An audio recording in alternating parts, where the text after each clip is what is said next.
자, 제가 지난 시간에 그려드린 도표인데, 우리는 지난 시간에 고전 산맥을 넘어왔습니다. 이 고전 산맥은 현상을 붙잡기 위해서 올라가는 거예요.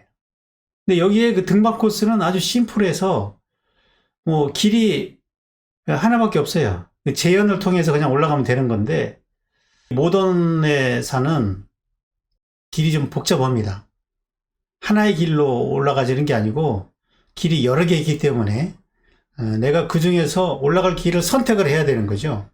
자기한테 가장 맞는 길, 내가 가장 좋아하는 길을 선택을 해야 되는데, 많은 길들이 있지만 요 꼭대기에 가면은 본질을 위해서 올라간다는 거죠. 우리가 이제 등산을 할 때 염두에 두어야 할 그 내용을 좀 설명을 드리면, 내가 지금 산을 오르는 중인지 내려오는 중인지를 일단 알아야겠죠. 그죠? 여러분은 지금 모던의 산을 오르는 중입니까? 올라갔다가 내려오는 중입니까? 등산을 할 때는 반드시 그걸 알아야 되죠. 내가 산을 오를 때는 다른 거 생각하면 안 돼요. 오직 정상을 향해서 나가야 되는 거예요. 정상을 안다는 것은 내 그림을 통해서 추구하는 그 목적이 무언가, 그거를 알아야 된다는 거죠. 모더니즘에서 추구하는 그 목적이라는 것은 본질이라고 그랬죠. 본질. 보이지 않는 세계. 그럼 내가 그 세계를 향해서 가는 중인가? 이미 갔다가 내려오는 중인가? 그거는 알고 있어야 된다는 거죠. 내가 등반 코스가 어딘지 하고 오르는 중인가 내려오는 중인가를 파악을 해야 된다는 거죠.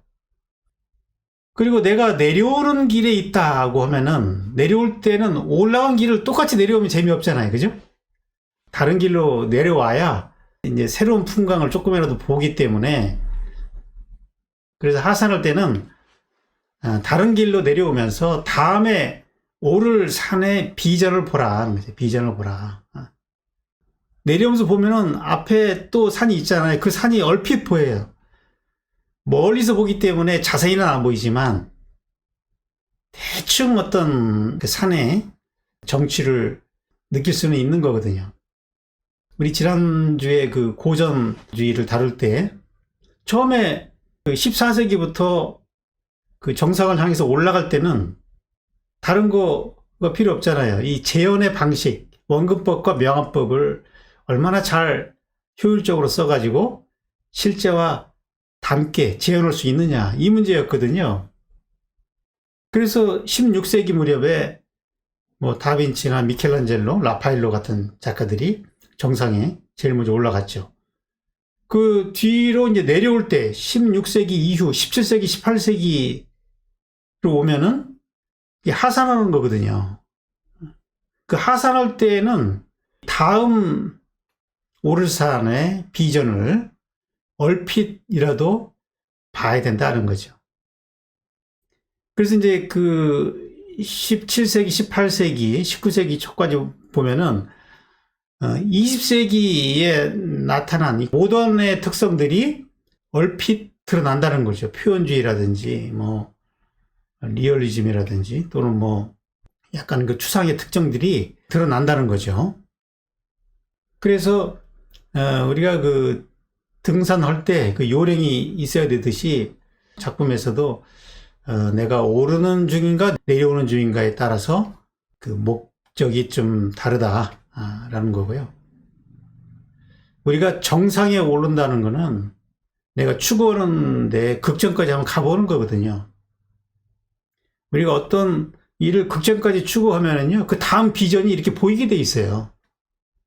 그 비전이 안 보인다는 것은 내가 추구하는 바를 끝까지 안 가봤기 때문에 그런 거예요. 아무튼 자기가 목적으로 삼은 데를 끝까지 가보면은요, 다음에 그 비전이 이렇게 머릿속에 떠오르면서 다음을 계획을 세우게 되는 거죠. 근데 이제 패러다임이 이 종말을 했다는 얘기가 그러한 고전주의 미술이 종말을 했다는 그런 얘기는 아니고, 오히려 일반 관광객들은 더 많이 찾는 관광 명소가 됐다는 걸 의미하는 거예요. 그러니까 예술적인 맥락에서 패러다임의 종말을 말하는 것이지, 일반인들은 그게 아카데미즘화가 됐기 때문에 오히려 거기를 쉽게 도달할 수 있다는 거죠. 또 아마추어 화가들도 그 공식에 의해서 그림을 그리기 때문에 그 수로 보면은 더 늘어나는 거예요. 그러나 이제 프로 등반가들은 저런 관광지를 가지 않죠. 그죠? 다 아는 데이기 때문에 익숙해져 있거든요. 그러면 재미가 없는 거죠.